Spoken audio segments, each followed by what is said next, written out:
o que nós temos de conceitos prévios? Esses conceitos prévios são aqueles que servem como pontapé inicial. Acredito que desde o ensino fundamental vocês têm contatos com eles, mas a partir daqui a gente faz alguma retomada simplesmente para abrir espaço para o que virá posteriormente. Quando eu falo desses conceitos, parei aqui porque estão fazendo barulho no apartamento de cima, desconsiderem.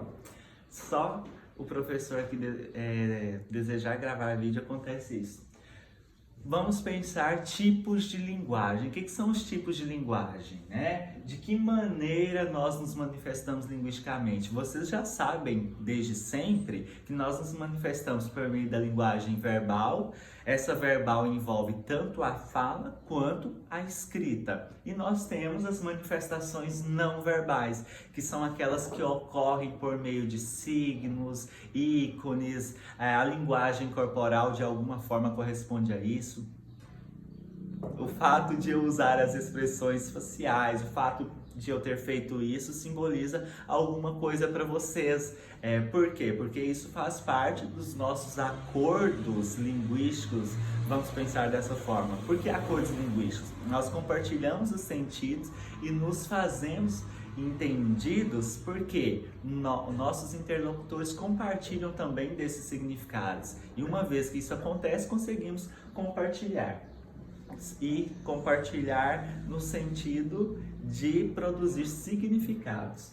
Acontece que quando vemos essas placas de trânsito aqui, não necessariamente nós temos textos escritos, mas nós temos textos não verbais que nos passam alguma mensagem. Quando falamos que o corpo fala, isso não é apenas um mito, isso é uma verdade. Enquanto estamos aqui gesticulando, enquanto estamos usando expressões faciais, estamos também nos manifestando linguisticamente. Adiante, vamos ter outras ocorrências desses fenômenos. Ao longo da disciplina é importante vocês terem uma ideia a respeito do que é texto multimodal. Multimodal é um termo que nós usamos para falar quando temos textos com a manifestação dessa linguagem. É uma linguagem mista. Eu vou ter ali a ocorrência tanto da linguagem verbal quanto da não verbal. Fica aqui a dica, inclusive, para vocês acompanharem e tentarem interpretar essa mensagem posteriormente. Outro conceito prévio. O que é, professor? Sentido denotativo e conotativo. O denotativo é aquele sentido real da palavra, é aquele que está nos dicionários da vida, né? Eu quero procurar aí o significado da palavra estrela. Você vai encontrar o significado do dicionário, que certamente vai dizer que é algo ali que envolve as galáxias. Tem toda uma explicação que agora eu nem vou me lembrar. Mas quando nós pensamos no sentido conotativo, né, ou sentido figurado, nós vamos entender que essa mesma palavra estrela pode ser levada para um outro sentido, para uma outra interpretação. Eu posso dizer que Luana é a estrela da companhia de dança, quer dizer que ela é a atração principal. Professor, por que isso seria o sentido figurado? Porque isso permite mais de uma interpretação possível. Nós até entendemos que existe uma ambiguidade por trás desse enunciado. E enquanto falantes, enquanto usuários da língua, nós temos essas dimensões linguísticas. Nós sabemos quando recorrer a um sentido denotativo e quando recorrer a um sentido que é conotativo, que é muito mais carregado de possibilidades. Vocês vão acompanhar aqui um quadrinho bem legal a respeito disso. Quando nós pensamos nessa imagem, todo mundo com certeza já conseguiu lembrar daquele ditado popular, engolindo sapo. Isso é no sentido real ou figurado? A imagem por si só está no sentido real, né? Porque temos aqui realmente a imagem de um garotinho com sapo na boca, mas nem vamos pensar nessa possibilidade no mundo real. No mundo real a gente sabe que quando alguém diz isso daí é no sentido figurado, né? No sentido de dizer que alguém passa por desaforos, né? Leva algum tipo de desaforo. Adiante, termos muito importantes de serem lembrados são esses daqui que envolvem as funções da linguagem. Por que é importante falarmos das funções da linguagem? Porque a todo momento que estamos usando a língua, nós estamos recorrendo a algum tipo de linguagem. Às vezes, de uma única vez, às vezes nós estamos usando várias ao mesmo tempo. Tudo isso pode ser possível de acontecer. A primeira que nós temos aqui no material de vocês é a função referencial. A função referencial é aquela que vai valorizar a informação, né? Tem esse objetivo de compartilhar informação, por isso é de uma forma muito mais direta. Eu vou evitar duplo sentido. Essa função referencial vai ser encontrada em textos acadêmicos, textos que prezam justamente pelo saber científico. Eu não vou compartilhar um saber científico usando de duplo sentido, de gírias, né? Eu vou valorizar ali o sentido real da palavra. A função expressiva já é um pouco contrária à função referencial. Ela é aquela que vai prezar pela subjetividade. Explico o que é a palavra subjetividade. Ela está associada às nossas emoções. É o meu modo pessoal de interpretar o mundo, as coisas.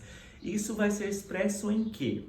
Isso vai ser expresso em textos literários, em poemas, músicas, né, alguns ditados populares e na nossa fala do dia a dia. A referencial é encontrada muitíssimo nos textos acadêmicos, em jornais, com aquele objetivo que já foi dito a vocês.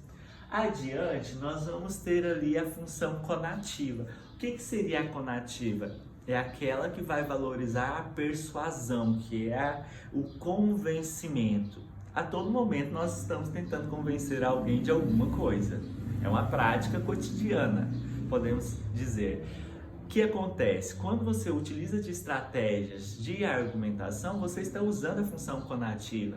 Ela é muito presente no nosso dia a dia, como eu já disse, e é também presente nas publicidades, porque tudo que está ali na publicidade é como estratégia para chamar a atenção, alterar comportamento, né? Para que as pessoas tenham adesão a determinado produto, a determinada ideia. Pensem como exemplo nas propagandas de cerveja, porque nós temos quase sempre mulheres, né, com corpos esculturais dentro daqueles padrões, porque pensam que o público que mais consome cerveja, de acordo com algumas pesquisas, é o público masculino. Por isso, a ideia de colocar ali quase sempre mulheres com corpos dentro do padrão da mídia. Por quê? Porque aquilo, de alguma forma, subconscientemente, estimula, né, chama a atenção, principalmente do público masculino. E inspiram outras mulheres também. A função fática é aquela que vai valorizar a nossa maneira de criar diálogos, né? De manter esses diálogos. Quando eu ligo para alguém e digo: e aí, tudo bem? Como vai? Né? Todos esses mecanismos, essas expressões, esses ruídos de tudo isso é usado no sentido de satisfazer a função fática, que é justamente usada para nós criarmos e mantermos diálogos uns com os outros. Lembrem lá da brincadeira do telefone sem fio.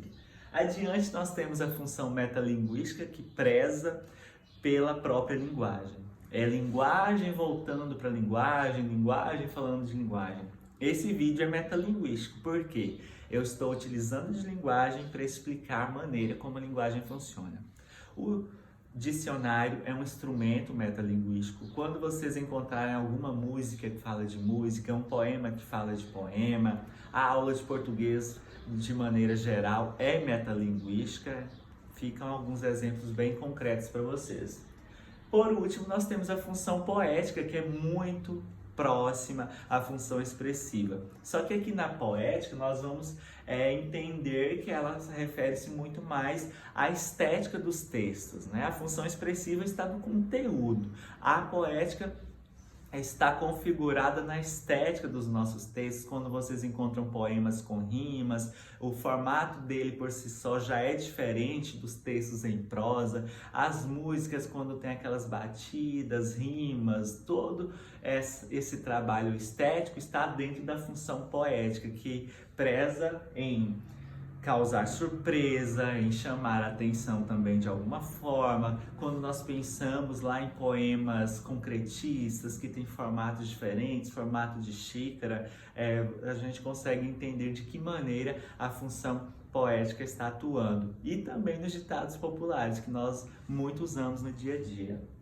Adiante, nós temos aqui os elementos da comunicação que de alguma forma estão inclusive associados às funções da linguagem. E por que é importante lembrarmos desses elementos? Porque eles fazem parte do processo de comunicação. Linguagem é processo de comunicação e esse processo acontece porque nós temos esses elementos agindo. Temos o emissor. Emissor é aquele que produz a mensagem. Se eu produzo uma mensagem, ela é destinada a alguém que é o nosso receptor. Nesse momento, vocês são meus receptores, no momento que vocês vão me ouvir ou estão me ouvindo. Quando vocês conversam comigo, dialogam comigo, eu me torno, o receptor de vocês. E assim vai, é um ciclo.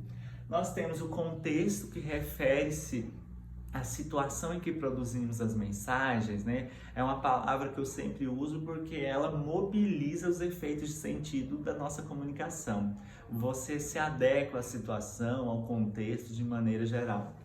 Temos aí a mensagem, que é sempre o assunto, pode ir desde uma fofoca a um conteúdo sério da aula, um conteúdo informativo.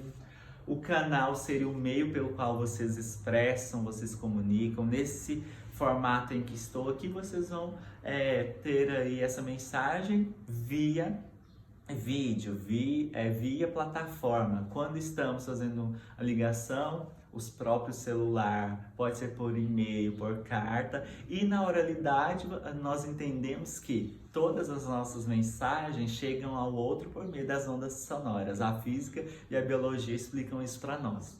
E por último, nós temos o código. O código nada mais é do que a própria língua, a linguagem que nós usamos, É claro que nós não vamos entender a língua apenas como um monte de código. Ela é muito mais do que isso. Ela é fenômeno social, que varia no tempo, que varia no espaço, que produz sentido, envolve pessoas, interlocutores e tudo mais. Mas é um elemento que nos ajuda a entender de que maneira nós compartilhamos esses códigos, Como que eles produzem sentidos de uns para os outros. E por fim, temos que pensar aqui em linguagem literária e não literária. Como nós já falamos lá atrás, de que o sentido figurado é aquele que está levando em consideração o contexto, os diversos sentidos que nós temos capacidade de produzir, é justo nós pensarmos que a linguagem literária está associada ao sentido figurado, essa linguagem que permite a liberdade de expressão. E a não literária é tudo isso que está no sentido denotativo, sentido real, vai valorizar a informação, vai valorizar outras instâncias para produzir os sentidos. E nos próximos vídeos nós vamos continuar a falar de outros conceitos e do conteúdo-chave para esse semestre, pensando principalmente no primeiro módulo. Até!